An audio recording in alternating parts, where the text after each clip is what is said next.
Assalamualaikum and good day everyone. My name is Nur Sofia and the title of our presentation today is Geographic Information System Applies in the River Basin Management in the Netherlands. To start off, I'd like to share a little bit about Geographic Information System or GIS. GIS is a tool used to collect, manage and analyze spatial data.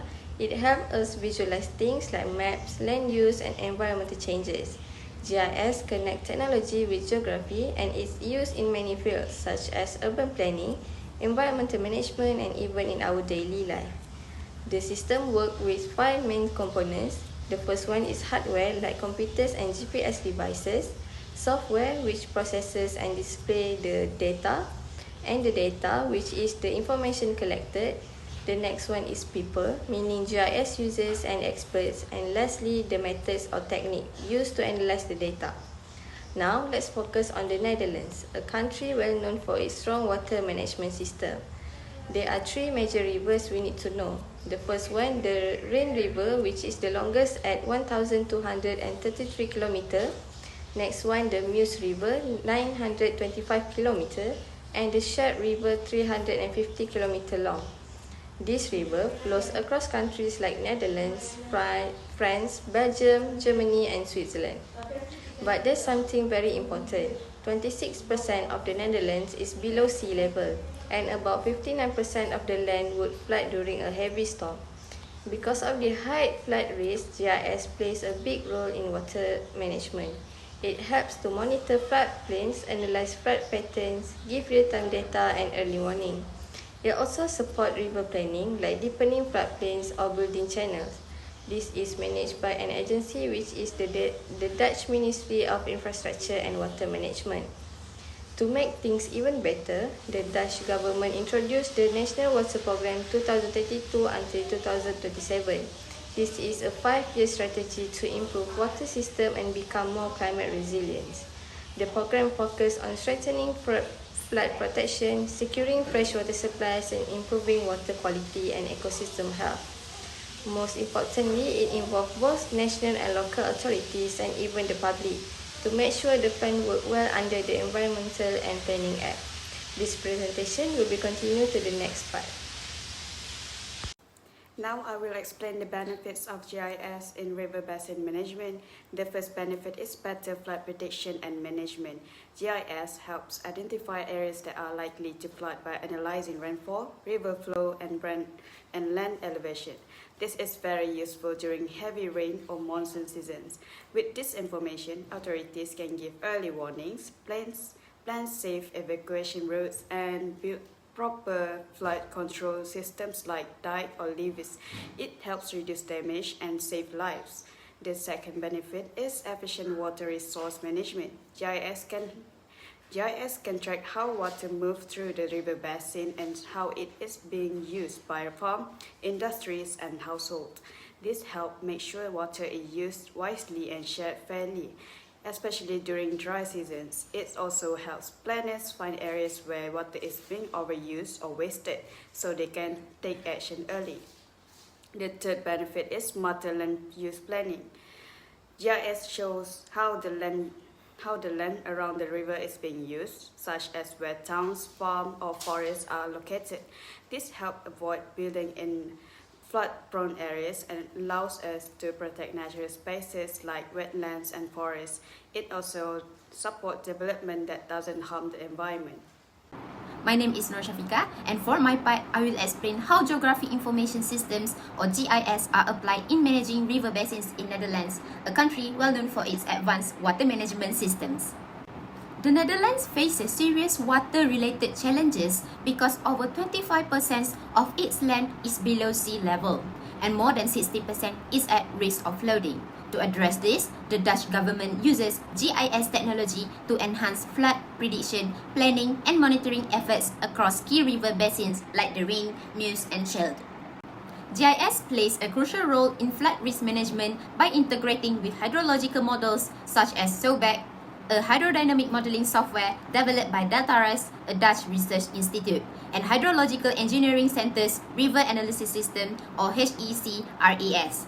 These models help forecast river flows and stimulate flood scenarios. For example, in the Room for the River project, GIS was used to test various spatial planning options and determine which areas can safely accommodate temporary flooding. This reduces pressure on cities and protects important infrastructure. Besides that, GIS is also used to monitor water quality and land use. In the Shell Basin, GIS tools help authorities trace the sources of nutrient pollution and monitor changes caused by farming and industrial activities. With the help of satellite imagery like Sentinel-2, GIS allows experts to track urban growth, vegetation cover, and land use change that may impact river health. GIS also supports real-time monitoring. In areas like the Meuse Basin, where floods can happen quickly, the Dutch have installed sensors to track rainfall, river levels, and soil moisture. These sensors are connected to GIS platforms, allowing authorities to visualize flood events and make quick decisions during emergencies, such as during the 2021 summer floods. Lastly, GIS enhances international cooperation, especially since the rivers flow across national borders. Organizations like the International Commission for the Protection of the Rhine use GIS to share water data with neighboring countries. On the local level, participatory GIS helps engage communities and design nature-based solutions like multifunctional river barriers that improve safety and promote sustainability. In summary, GIS in the Netherlands is more than just a mapping tool. It is a powerful system that supports flood control, water quality monitoring, emergency responses, and even cross-border collaboration, making it essential for sustainable river basin management. Thank you. Next is the challenge in implementing. The first challenge is climate change. It can be caused by natural causes and human activities. In Netherlands, the cause of climate change is the greenhouse emissions into the atmosphere that lead to the rise of the seawater level. The rise of the seawater level have caused a challenge in implementing the Geographic Information System (GIS). This is because the rise of seawater level has made the floor of the sea become more deeper and may cause the GIS to face problems like low data accuracy and lead to more concerns from the stakeholders as the low accuracy data may lead to faulty analysis.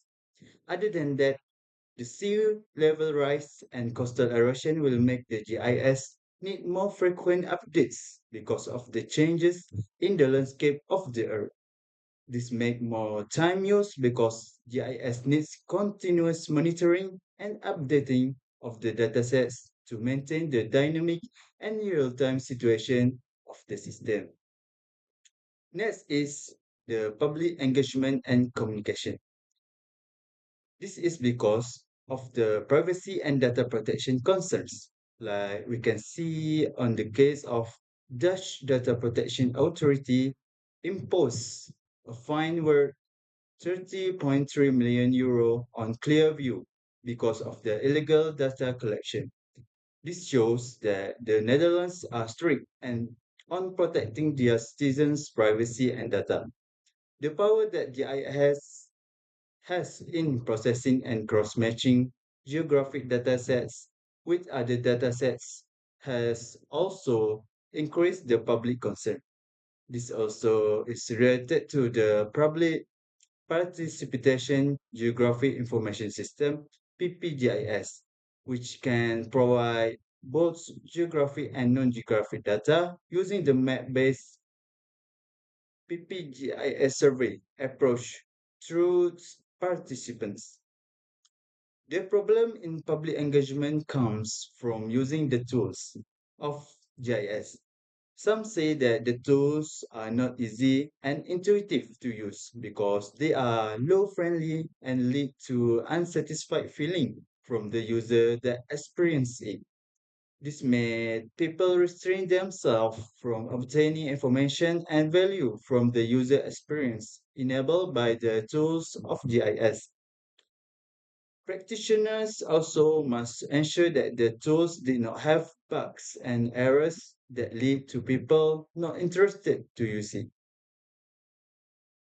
First, the government of Netherlands can enhance accessibility and usability of GIS tools to the public and corporation. By doing this, it can create the user-friendly interface that easy to use and can provide user-friendly mobile applications and web-based GIS platform that the general public and also some the corporation can be utilized without specific GIS tool knowledge. So, the government also can make GIS data openly and available to the researcher and developer to interact and use the data. For the example, like the US government platform provide access to a big data and wide range of the public data sets including details, data and encourage civic engagement and innovation. Second, Netherlands should increase their public participation in GIS innovation. Public participation GIS is a field within geographic information science that focus on the way the public use various forms of the geospatial technologies to participate in public process, such as mapping and decision making. So, the government can adopt BPGIS approach to involve the public directly in the spatial decision making process, such as urban planning or the disaster management can help the public or citizen to be prepared for the upcoming flood disaster. Next, the third suggestion is Netherlands also can use the newest and the smarter technology with the passage of time to prepare for climate change. By using the advanced GIS and adding more remote sensing to the monitor climate-related change and plan adaptive responses. The use case for this is real-time spatial data can help identify vulnerable areas, model future risks, and plan infrastructure accordingly. For example, like the Dutch cadastre use geospatial technologies to support flood modeling and land use planning. Netherlands also can use the smart water management with the AI to remote and make more responsive by integrating smart sensors to monitor water level and infrastructure health in real time. Lastly, the Netherlands government should update laws and rules about the water management. The current legal framework, including the Water Act, Water Act 2009, has been successful in controlling the quality and the safety of water. However, in a fast-changing environment, many of its requirements are no longer applicable because they are based on the historical trends and assumptions. So, the Netherlands government should revise its water management rules and regulation to take into the consideration new issues, technological advancement and the social needs in view of the worsening impact of the climate change, which includes sea level rise, increased rainfall, prolonged drought and the salinization. To conclude our presentation today, GIS have become a very important tool in helping the Netherlands manage its water system and prevent floods. With large part of the country below sea level, it's crucial to have a system that can monitor and plan effectively. In the Netherlands, many departments work together to use GIS, including the Dutch Ministry of Infrastructure and Water Management, provincial and municipal authorities, and regional water agencies.